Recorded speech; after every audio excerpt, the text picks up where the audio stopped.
Hey guys, it's Jonathan Strickland with HowStuffWorks now. I'm in Austin, Texas with my good friend, Mr. Brian Brushwood. Dude, glad to have you in my hometown. Now, Brian is a stage magician extraordinaire, also a scam artiste.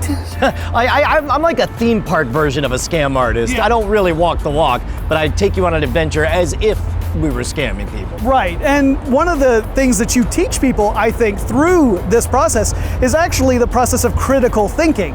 Absolutely. You recognize these things when you encounter them yourself. Yeah, you know, all of that goes back to a time when I was working at a movie theater and somebody came in asking for change, and there was something weird about the cadence of his words, and there was a process, and I was trading 20s for 10s, and at some point I remember thinking, this feels like a magic trick. And it turns out after he left that he had actually pulled the classic short change operation, ended up taking $50 of the register's money. And it occurred to me that it's one thing to be told, hey, you might get fooled, watch out for con artists. But if you put someone in the position of doing a magic trick enough, they understand the beats of deception. Right. And that's what we try to do with Scam School. So now this is what is so fascinating, because the one thing that we turn to for entertainment is also the thing that can be a massive downfall for people. I mean, we've seen some really big stories about giant jobs of hacking, things like the Sony story from a while back. And when you hear more and more details, it does seem like at least social engineering played partly a role. Oh, sure. Well, and think about it this way: if not for the if it didn't play a role in the actual hack itself, it certainly played a role in the fact that people were not using real good hygiene for their naked self pics or whatever. Right. You know, there's software that you could download that has everything encrypted. If you have certain pictures that you want to only exist on your phone, and if they exist anywhere else, they're encrypted. You can make that happen, but most of the populace doesn't think in those terms. So I just want to say, guys, if you want to be really secure, you should probably study magic.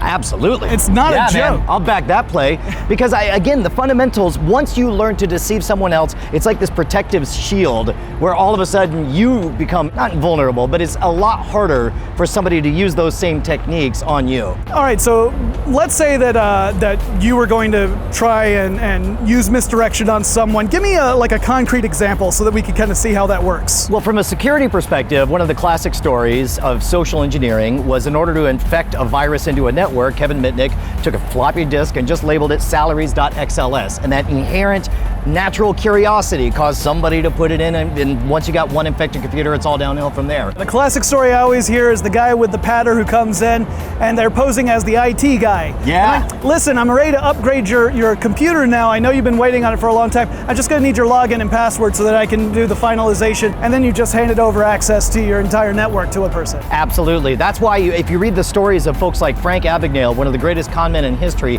he found out that by wearing the trappings of authority, being dressed as a pilot or as a police officer or as a security guard, he could pass even the most obviously bogus checks without anyone looking twice at him. So Brian, one thing that you and I both know is that often in Hollywood, in media depictions of hacking, we get a really overly simplified, almost cartoonish approach. I was about to say, it's a freaking cartoon, isn't it? That's what's great. We're standing here in the shadow of the Mr. Robot exhibit. That is one show that, by and large, gets it exactly right. And it's nice to see the more of the accurate representation of technology and hacking techniques that are out there.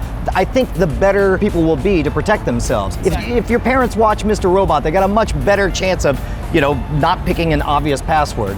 Brian, thank you so much for coming out here and chatting. Absolutely. Now guys, make sure you go to now.howstuffworks.com every day to check out the coolest stories going on right now. Brian, what do you have going on? You know what? We just launched a brand new show called The Modern Rogue on the YouTube channel. If you head on over to youtube.com/scamschool, we're making homemade gas masks and testing them against tear gas grenades. We're teaching people to use burner phones, and basically it's like a tour of the deep underbelly of what's possible on the internet. So it's kind of like spy school for the average person, it sounds like. Yeah, a little bit. All right, you got me sold. I'm signing up right away. See you guys later.